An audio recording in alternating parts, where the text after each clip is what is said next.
Hi everybody, welcome back to the channel, and if you're new, it's lovely to meet you. Thanks for being here.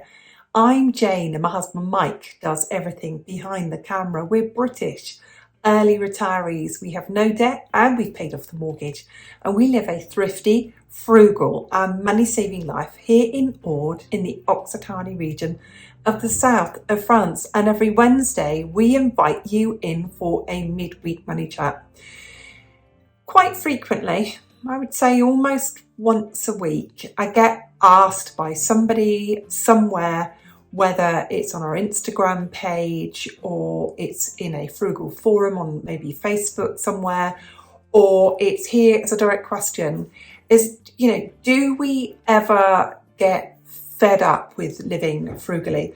So I thought this week I would address that very salient point that there is actually the uncomfortable truths about frugal living, and let's get straight into this.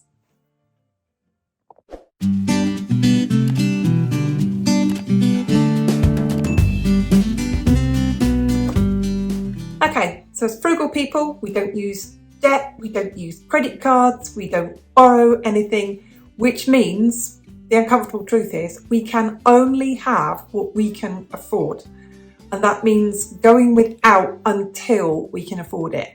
So when I share with you home renovations, lots of you make lovely suggestions about doing things. The uncomfortable truth is right now, we haven't saved up the money to do those things.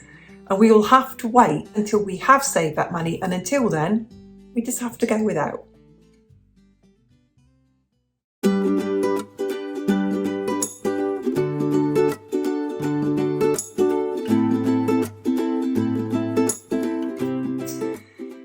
The next uncomfortable truth about frugal living, about debt-free living, about any of those things is having to say no. No to your partner, no to yourself, no to your friends, and no to your family without any explanation, and none is needed. It's sometimes hardest to say no to other people. We can say no to ourselves, but saying no to other people is difficult. It can feel awkward, it can feel uncomfortable, it can feel embarrassing. I'm one of those people who has absolutely no shame or no concern about saying that's not within my budget. I look forward to doing something like that in the future. When we've saved up for that, we will put that in our budget for the future. But right now, I'm going to have to say no on that one. And it doesn't get any easier, even though I'm not embarrassed, even though I'm not worried about saying it. It doesn't make it easy, and it can be uncomfortable.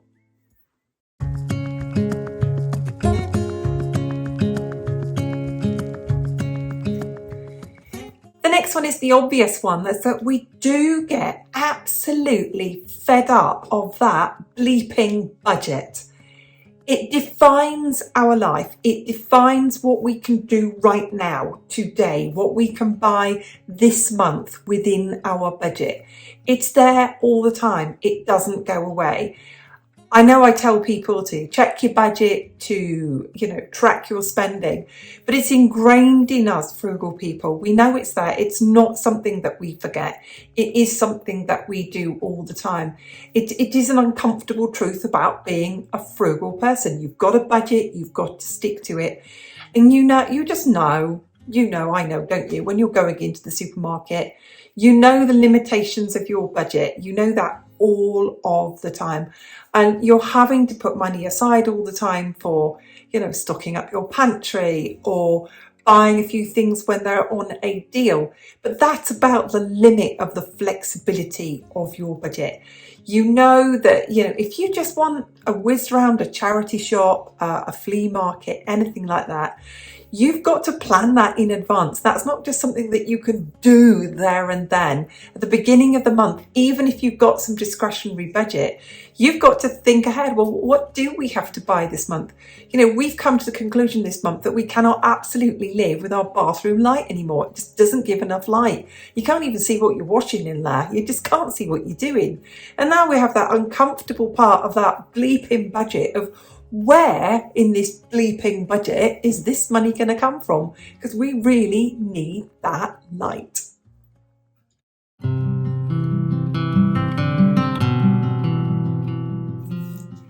The next uncomfortable truth about living a frugal life, and I just wish this wasn't the truth, is it doesn't make the cost of living crisis go away.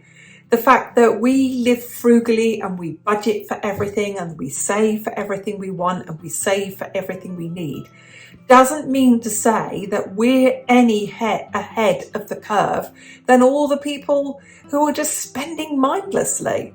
In fact, to the point that we're more aware of it. Every time I go to the supermarket and something goes up in price, I really notice it on the positive side. When something comes down in price and something is a deal or on sale, I get that little dopamine hit of, I think I can buy 2 of these this week because there's a good deal on or there's a good offer on. But the cost of living crisis, my electricity's not getting any cheaper, my food isn't getting any cheaper, my car, health, home insurance not getting any cheaper because I'm a frugal living person. All we do as frugal living people is be aware of it, and we kind of assume brace position all the time for those prices going up, but it's not going away, is it?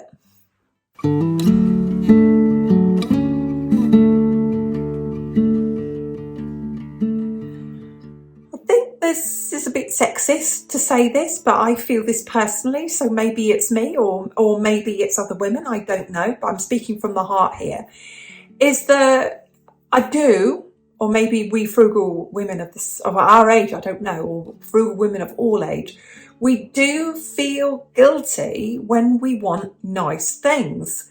So we end up, because of that guilty feeling, of putting off buying nice things, of putting off getting our hair done, putting off beauty products or beauty treatment or pretty clothes. And I always go, you'll notice here now, if I'm wrapped up or I've got anything different on, it's practical, it's frugal, it's warm. It means I don't have to put so much heating on in the house. And I often put things off. I know I need a haircut, but I keep thinking to myself, do I need a haircut or do I need that really need that bathroom light this month, and I could use my haircut money? I can go another month without a haircut. So there's something that is real. Tell me, male, female, I don't know, maybe I am being sexist here, but do you as a woman, do you feel guilty for wanting nice things? Because like I said, it's personal, I do.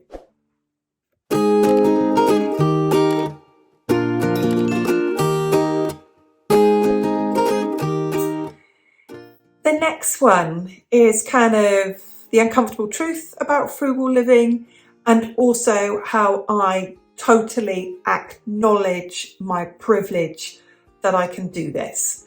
And it's this one: frugal living takes time. It takes time to find the deals, the sales and the offers. It takes time to make my own cleaning and laundry products. It takes time to sweep up, not vacuum. It takes time to hang out laundry on the washing line in the sunshine and wait for a sunny day to do that. It takes time to put out the solar panels and collect the sun and charge up our batteries. These things take time. Home cooking takes time. Going around different shops to buy my laundry products in one shop or my toilet paper in another, my fruit and veg in another, takes time.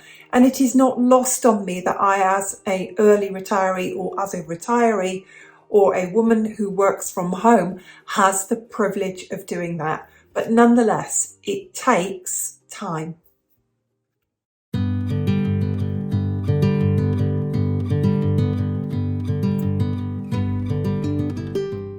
Now, this one, I think it's a really important thing to talk about, that as a frugal living person, with a budget who prioritises saving, so we've got the money to heat our house or buy heating or put in windows or replace our car or replace our glasses or have dental treatment when and if we need it, is that when you're prioritising what I feels to me as a frugal person, the important things that are not important but actually really are things like our social life can shrink if we are not careful.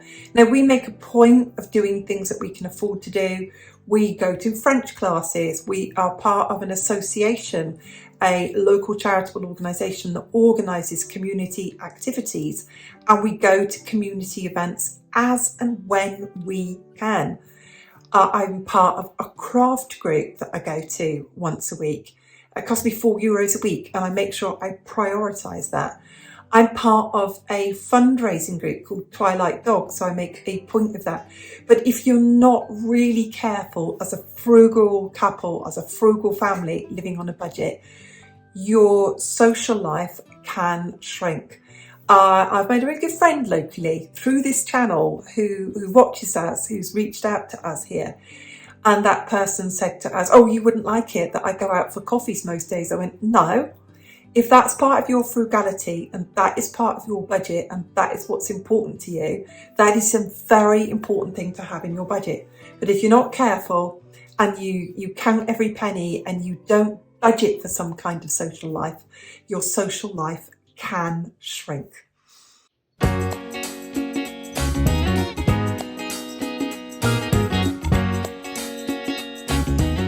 There are times for all of us in all of our lives where we have just got the things that we previously dreamed of, the dream job, the dream family, the dream home, all of those things. And even when we've got all of that, we can have days where it just feels, it's like looking in your face as in the mirror again, just thinking that, oh, I could just do something with my new glasses or just have my hair done or buy myself some nice clothes. And you do feel fed up. It doesn't make life perfect being frugal, and there are those 8 uncomfortable truths that I feel that are personal to me that I've shared with you today. Thank you for watching. I'd love to hear from you now. What would you call an uncomfortable truth about frugal living? Do you get fed up of that bleeping budget? Do you feel that if you're not careful that your social life could or would shrink? Do you feel guilty for wanting nice things? Let me know. We love to hear from you. We'll see you on the next video. Bye for now.